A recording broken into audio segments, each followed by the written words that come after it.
Hello साथियों, आज फिर शुरू करते हैं करंट अफेयर्स का वो छोटा सा वीडियो जो बहुत ज़्यादा इंपॉर्टेंट रहेगा आप लोगों के लिए।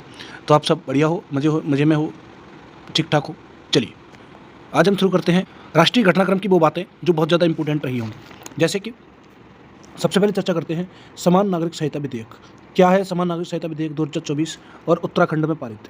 इसकी वीडियो की अगर हम चर्चा करें या इस टॉपिक की चर्चा करें तो बात क्या है उस पर सबसे पहले चर्चा कर लेते हैं। देखिए भाई, सबसे पहले देखते हैं फरवरी 2024 में उत्तराखंड सरकार द्वारा राज्य में समान संहिता को लागू करने के लिए एक विधेयक लाया गया। इस समान नागरिक संहिता विधेयक 2024 कहें तो उत्तराखंड यूनिफॉर्म सिविल कोड 2024 को विधानसभा ने इस विधेयक को फरवरी 2024 में विधानसभा में प्रस्तुत किया तथा 7 फरवरी को लागू किया। 2 दिन की बड़ी बहस के बाद, कितने दिन की? 2 दिन की बहस के बाद इसे लागू किया गया। ठीक है ना। अच्छा जी, अगले पॉइंट पर चर्चा करें। यह समाज में भेदभाव व कुरीतियाँ समाज में भेदभाव व कुरीतियाँ समाप्त करने के लिए लाए गए इस विधेयक के अधिनियमित होने से सभी धर्म समुदाय में विवाह, तलाक, गुजारा भत्ता एवं विरासत के लिए समान कानून का प्रावधान होगा। महिला व पुरुष के लिए समान अधिकारों का प्रावधान इसी में किया गया है। किस चीज़ का? महिला व पुरुषों के लिए समान अधिकारों का प्रावधान। इससे सबसे इम्पोर्टेंट पॉइंट है, इससे अनुसूचित जनजाति को इस विधेयक से क्या किया गया है? बाहर रखा गया है। इसमें से जो अनुसूचित जनजातियाँ होती हैं उनको इस विधेयक से बाहर रखा गया है ना। अच्छा जी,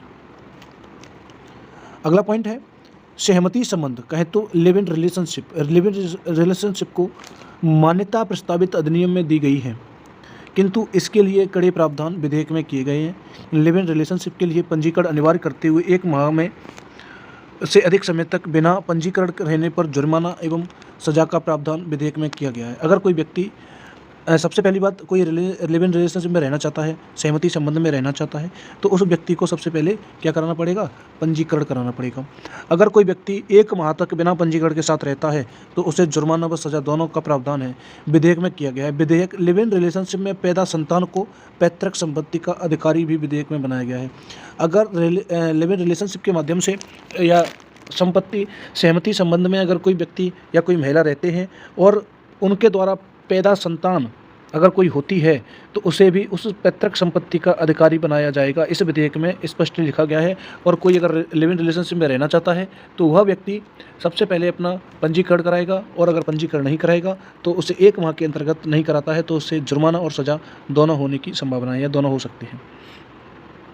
अगला पॉइंट है अधिनियमित होने के पश्चात उत्तराखंड स्वतंत्रता के पश्चात देश में समान नागरिक संहिता लागू करने वाला पहला राज्य होगा।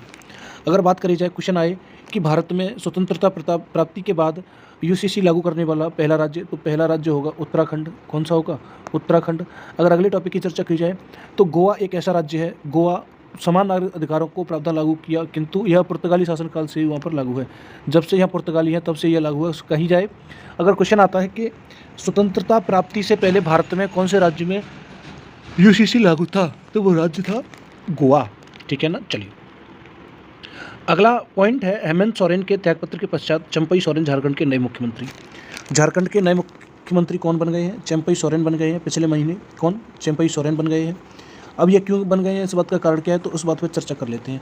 रांची में कुछ महंगे भूखंडों की सेल डील में हेराफेरी कर अवैध तरीके से उन्हें की खरीद बिक्री करने के मामले में कुछ अधिकारियों व अन्य प्रभावशाली लोगों की गिरफ्तारी के पश्चात प्रवर्तन न्यायालय व अनंत झारखंड के मुख्यमंत्री श्री हेमंत सोरेन को 31 जनवरी 2024 को लंबी पूछताछ के बाद गिरफ्तार कर लिया। गिरफ्तारी से पूर्व हेमंत सोरेन ने मुख्यमंत्री पद से त्यागपत्र दे दिया, राज्यपाल सीपी राधाकृष्णन को सौंप दिया, है ना। किससे? राज्यपाल कौन है? सीपी राधाकृष्णन। ये राज्यपाल है कहाँ के? झारखंड के। बात की जाए तो हेमंत सोरेन को किसी भूखंड में अवैध हेराफेरी या कहें तो किसी जगह को इलीगल तरीके से कहें तो हेराफेरी के माध्यम से बेचने पर उन्हें इस जुर्म में गिरफ्तार कर लिया गया है और उन्हें अपने मुख्यमंत्री पद से इस्तीफा देना पड़ा। और अब यहाँ के नए मुख्यमंत्री चंपई सोरेन होंगे। और बात कही जाए तो हेमंत सोरेन अपनी पत्नी को यहाँ का मुख्यमंत्री बनाना चाहते थे, लेकिन विपक्ष के कारण उन्हें मुख्यमंत्री नहीं बनाया जा सका। चलिए दोस्तों, आज की वीडियो में इतना ही रखते हैं, फिर मिलते हैं अगली वीडियो में। अगली वीडियो तुरंत लाने की पूरी कोशिश करेंगे। तब तक के लिए धन्यवाद।